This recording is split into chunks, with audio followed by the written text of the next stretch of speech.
में उपस्थित प्रिय आत्माओं, मोहाली शहर का परम सौभाग्य है कि यहाँ पर अमर बलिदानी पंडित चंद्रशेखर आजाद की मातृभक्ति, मातृभू के प्रति समर्पण की वो वज्र जैसी कठोर दृढ़ भावना को पल्लवित और पोषित करने वाली आप जैसी पवित्र आत्माएं आज भी उनको याद कर रही हैं। कह रहे 98 वर्ष बीत गए। उस व्यक्ति का जन्म 1906 में हुआ। 1931 में वो महान बुलंदी का स्पर्श करके इस धराधाम से प्रयाण कर गए। आयु जरा गिनती कर लो कितनी आई? 25 वर्ष। काकोरी कांड हुआ 1925 में, आयु कितनी थी? 19 वर्ष।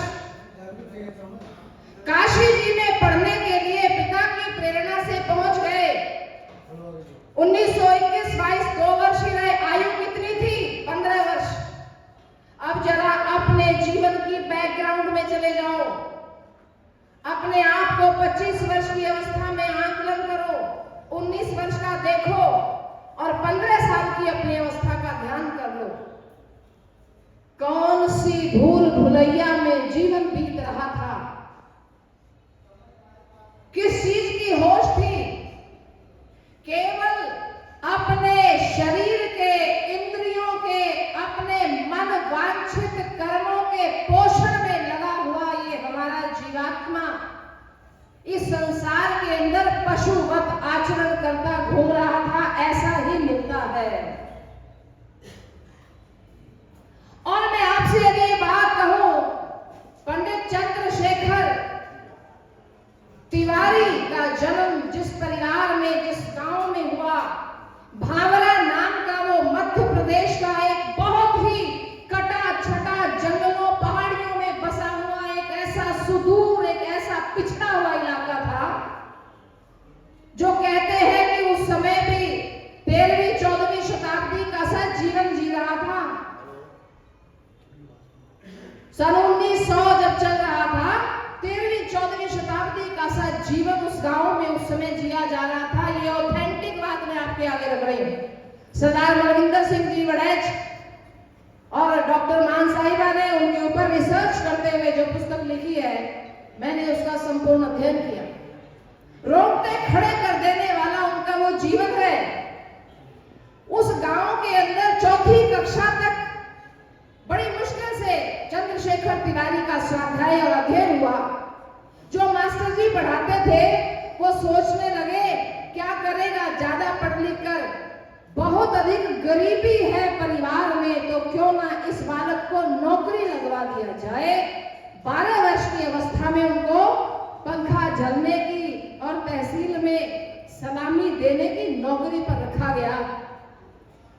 वो 12 वर्ष का बालक बाद में जब क्रांतिकारी मित्रों के साथ बैठते थे, अपने शिष्यों के साथ बैठते, तो हंसी में कहा करते थे, कहते वो नौकरी मुझे रास इसलिए नहीं आई का उसमें हर आने जाने वाले के सामने मुजरा करना पड़ता था।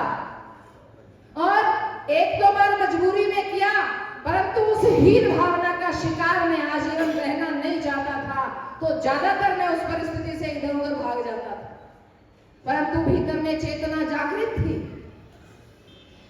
एक बार सरदार भगत सिंह, राजगुरु सुखदेव, सदाशिववादी सचिंद्रनाथ सान्याल जैसे अपने HRA के सदस्यों के साथ छिपे हुए बैठे थे झांसी में। चर्चा चल पड़ी कौन कितना पढ़ा है, किसका परिवार कैसा था। वैसे उस संस्था का ये नियम था। मैं बड़ी प्रभावित हूं इस बात से। HRA की जब स्थापना हुई, हिंदुस्तान रिपब्लिकन एसोसिएशन की, उस समय पर उसके 2 नियम विशेष रूप से रखे गए। 2 नियम क्या थे? पहला नियम था कि जो अधिकारी आदेश देगा उस पर कोई किंतु परंतु किए बगैर उसका पालन करना अनिवार्य है। अगर वो कहता आग में कूद जाओ तो आप पूछ नहीं सकते, जाना पड़ेगा।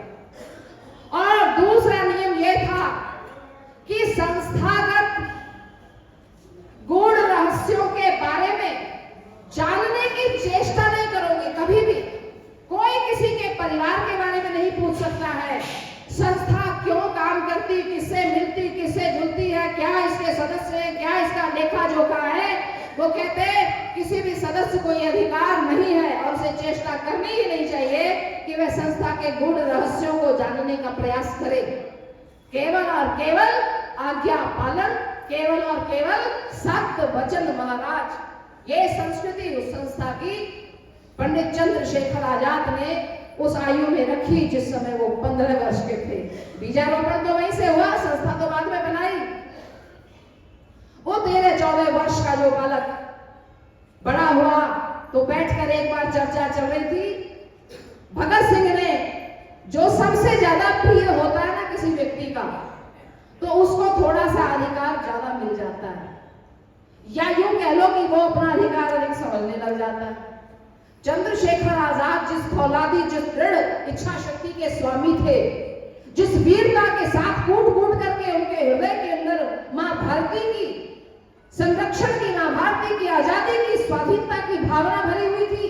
क्यों? क्योंकि वह जानता था, वो भारत का एक बालक था, वह जानता था वीर हो गया वसुंधरा, ये धरती सदा वीरों के द्वारा भोगी जाती है। कहते हैं ब्राह्मण परिवार में जन्म हुआ, लेकिन उनके अंदर क्षत्रियों के गुण भरे पड़े थे।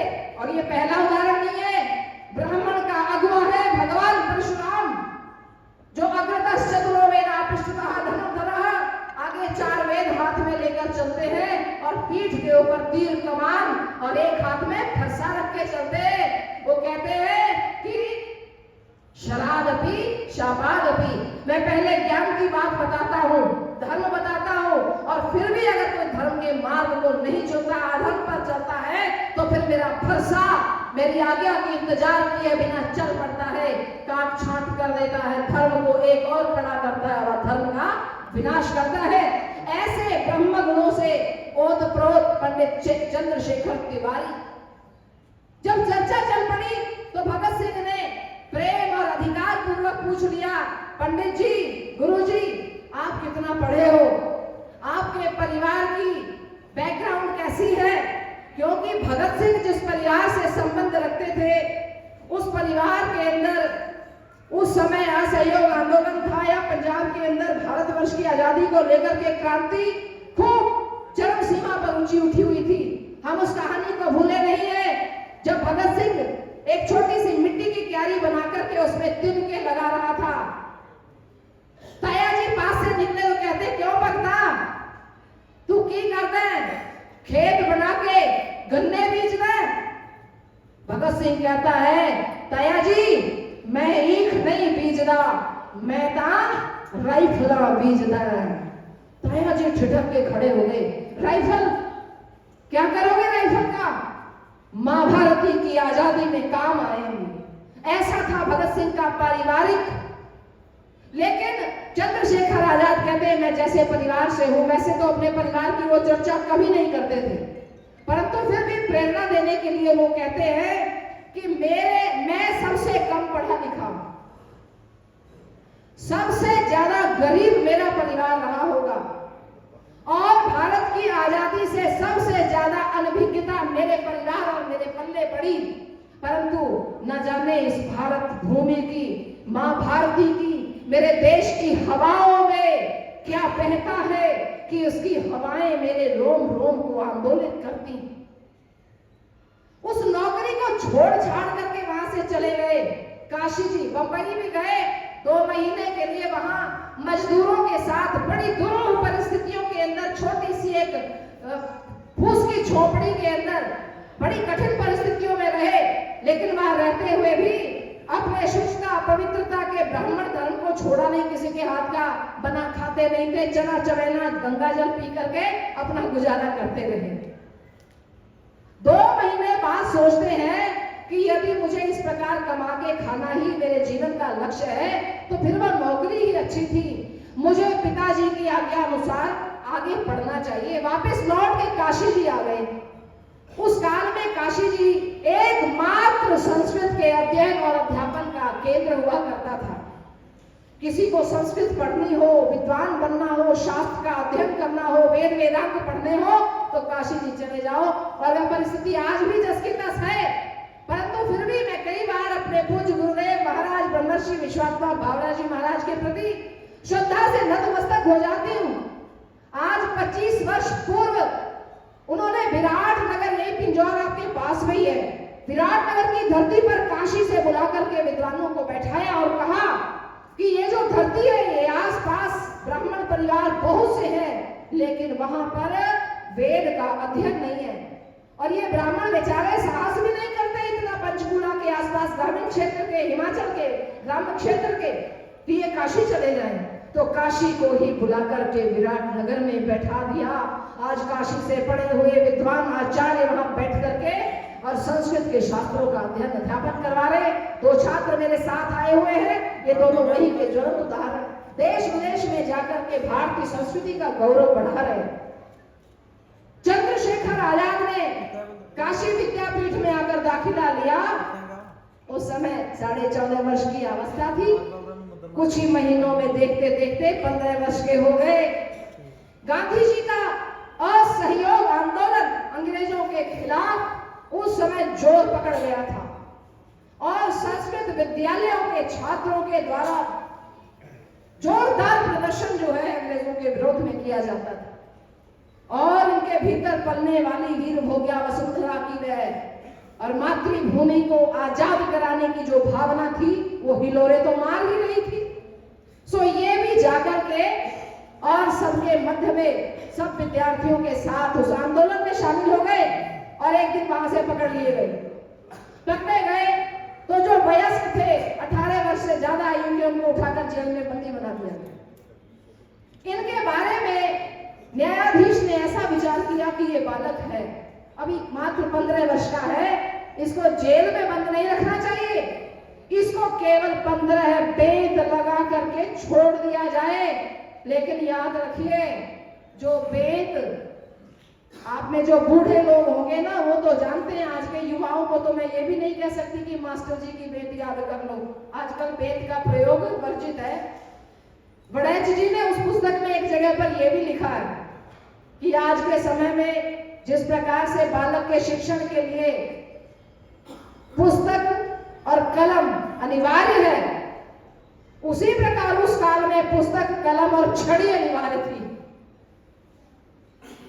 मास्टर जी की बेंत जो लगती है वो मास्टर के हृदय से करुणा और प्रेम, अनुशासन, मर्यादा से ढकी लिपि, कभी हल्की कभी तेज लगती है, परंतु वो न्यायाधीश के आदेश पर चलने वाली जो पुलिस की बेंत थी वो साधारण बेंत नहीं है। वो लगभग 1.5 इंच की एक पट्टी होती जिसको पानी में भिगो करके उसकी बढ़िया सीजनिंग कर ली जाती थी और झीनी सी चादर शरीर पर डाल करके वो बेंत इतनी जोर से मारी जाती कि जब एक बार चिपकती चमड़ी पर तो उतरती चमड़ी साथ लेकर भी। 15 साल का वो बालक, न्यायाधीश ने एक मौका दिया कि बच्चा है, डर जाएगा। बेंत जब दिखाई वहां पर, बेंत देख करके बच्चे से पूछा, अभी भी सोच ले, माफी मांग ले, क्षमा मांग ले और चला जा, सजा तेरी माफ करवा सकता हूं। लेकिन ये निडर, इनकी आंखों के अंदर स्वाधीनता का वह सपना लिए वहां पर दोनों भुजाओं को दुरुस्त करते हुए डटे खड़े रहे। शरीर इनका इतना हृष्ट पुष्ट था कि उसको देख करके न्यायाधीश को भी एक बार तो बड़ा ही लज्जा और बात सभी उमड़ पड़ा, रहे किसी माँ का पाला पोसा बच्चा है, कहीं बेंत लगेंगी बेचारा। लेकिन ये माने नहीं।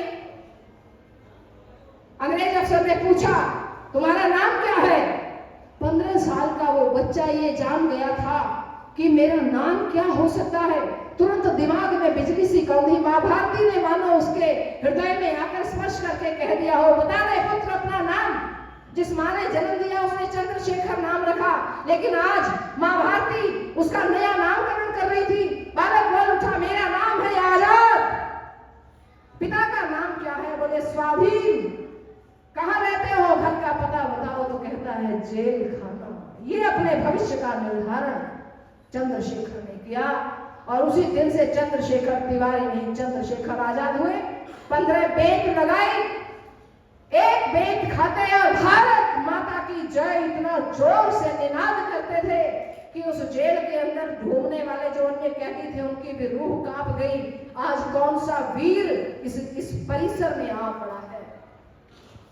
और सुनिए, बेंत मारने के पश्चात एक नियम और था, सरकारी नियम था। 3 आने जो है तो 6 पैसे का एक आना था, लगभग 18 पैसे वह बेंत खाने का शुल्क था। बेंत खाने के लिए शुल्क के रूप में 3 आने की मुद्रा चंद्रशेखर आजाद के हाथ में पकड़ाई। वह किस लिए? क्योंकि बेंत लगी है, चमड़ी उधड़ गई है, पैरों तक बेंतें लगी है, चल नहीं पाओगे तो कोई रिक्शा ठेला कोई पकड़ लेना, कोई दवा औषधि कर लेना। इस आशय के साथ जब वे मुद्राएं पकड़ाई गई तो मुट्ठी भर वे पैसे वे आने उठा करके और न्यायाधीश के मुंह पर फेंक करके मारे और एक बार फिर से कह दीजिए आप भी, भारत माता की उद्घोष करते हुए सभागार से बाहर चले। घिसटते घिसटते गए तो सामने उनके गुरुदेव मिले। पंडित जी ले गए अपने कक्ष में और जब तक वे स्वस्थ नहीं हुए तब तक उनका वहां पर ध्यान रखा। असहयोग आंदोलन एकाएक महात्मा गांधी ने वापस खींच लिया। विड्रॉल ऑफ असहयोग आंदोलन हुआ। ये बात इनको पसंद नहीं आई। जाकर के अन्य क्रांतिकारियों के साथ मिलना जुलना शुरू किया। उस समय पर हिंदुस्तान रिपब्लिकन एसोसिएशन का गठन हो गया और ये उस छोटी सी आयु में 16-17 वर्ष की आयु में ये प्रधान रूप से उस संस्था के, जरा सोचकर देखिए, 17 वर्ष की आयु में आप लोग अपने बालों के नए नए हेयर स्टाइल बना रहे थे। लगभग 17 वर्ष की आयु में हर लड़के के बाल बढ़ जाते हैं, हर लड़की के बाल छोटे हो जाते हैं। ये है आज की परिस्थिति। वो कह रहे थे ना, आजादी सस्ते मोल नहीं मिली है। ये 25 साल की उम्र के अंदर एल्फ्रेड पार्क में पिस्तौल अपने कनपटी पर तान करके वीर ये इस आशा से नहीं मरा था। ये कहा करता था अपने सहयोगियों से। एक बार सभी मिलकर के बैठे हुए थे तो चर्चा चल पड़ी कि ये कौन कौन कैसे पकड़ा जाएगा। भगत सिंह और राजगुरु, इन दोनों को सिनेमा देखने का थोड़ा शौक था, लेकिन सिनेमा ये रोमांटिक नहीं देखते थे। वीरता से परिपूर्ण, युद्ध से परिपूर्ण कोई सिनेमा आता तो ये उस जमाने में देखने जाते। तो आजाद अक्सर उनको कहा करते थे कि तुम किसी दिन सिनेमा देखते पकड़े जाओ। सान्याल साहब को चंद्रमा की रोशनी बड़ी पसंद थी। जब पूर्णिमा का चांद खिलता तो कहते अरे चलो बाहर थोड़ा चांद के दर्शन करते हैं। तो आजाद साहब उनको कहा करते, सान्याल जी आप तो किसी दिन चंद्रमा में खोए खोए ही पकड़े चले जाओगे और अंग्रेज का मुखड़ा देखकर कहोगे क्या चांद सा मुखड़ा है। ऐसे हंसी विनोद में किसी ने कह दिया, भगत सिंह ने ये पूछा, कहा गुरुजी, पंडित जी आप कैसे पकड़े जाओगे ये तो बताओ। उस समय ऐसी क्रोध से उनकी आंखें लाल हुई, उठकर खड़े हो गए, भुजाएं फड़कने लगी, बाजू ठोक करके कहने लगे, जीते जी मुझे पकड़ न पाएगा। जब तक ये जो तमंचा सामने दिख रहा है ना, ये सदा उनकी जेब में रहता था। इस पर हाथ लहराते हुए बोले, जब तक ये मेरे साथ है मैं जीते जी पकड़ा नहीं जाऊंगा। ये उस वीर का संकल्प ही तो था। परंतु आश्चर्य की बात है कि कोई ज्यादा शिक्षा दीक्षा नहीं, गरीबी में पला हुआ, बड़े पिछड़े गांव का ये लड़का इतनी दृढ़ इच्छा शक्ति वाला बना तो बना कैसे। आज मेरे सामने बहुत से गृहस्थ लोग बैठे हुए हैं, आपकी भी तो संतानें होंगी। एक बार इन्होंने अपने सहयोगियों से कहा कि जाकर के मेरे गांव में मेरे माता पिता से मिलकर के आओ। माता पिता से जब मिलने गए तो इनके पिताजी बताने लगे वो सरकारी बगीचे के अंदर नौकरी करते थे।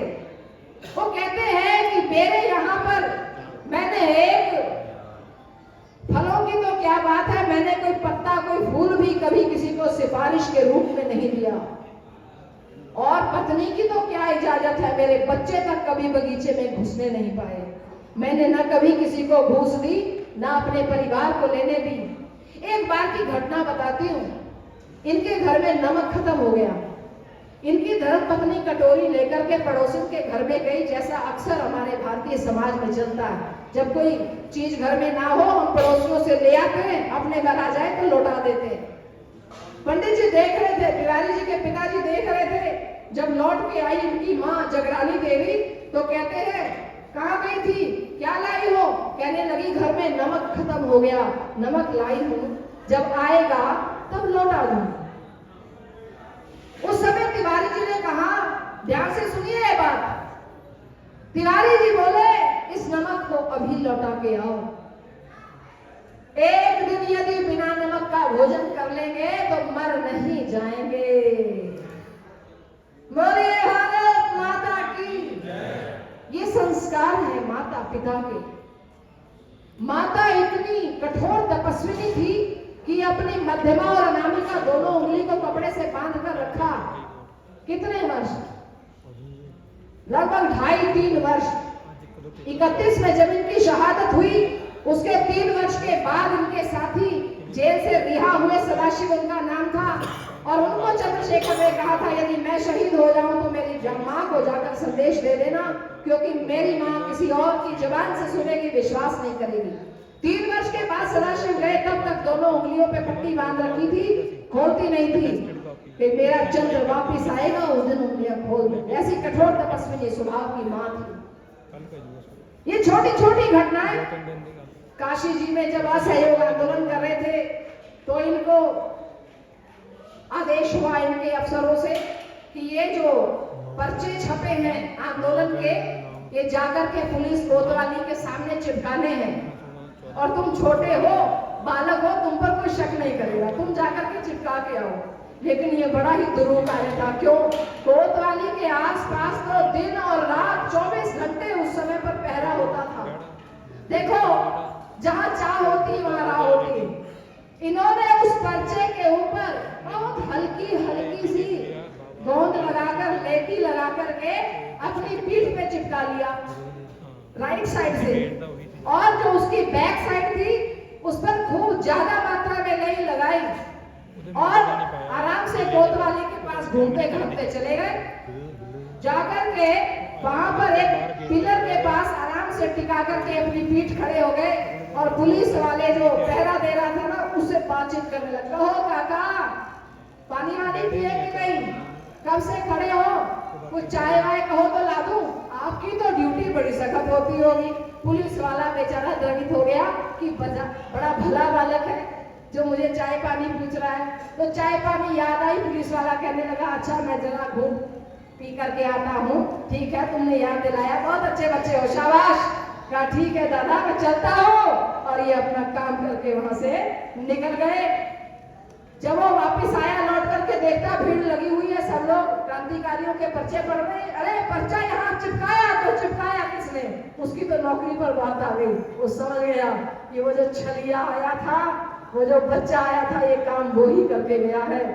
ऐसे वीरतापूर्ण साहसपूर्ण कार्यों को करते करते सन 1925 के अंदर काकोरी कांड किया। 6 साल तक चकमा देते रहे अंग्रेज पुलिस को। 1928 तक 3 वर्षों के अंदर अंदर काकोरी कांड में संलिप्त जितने इनके साथी थे, लगभग सभी के सभी पुलिस के हत्थे चढ़ चुके थे।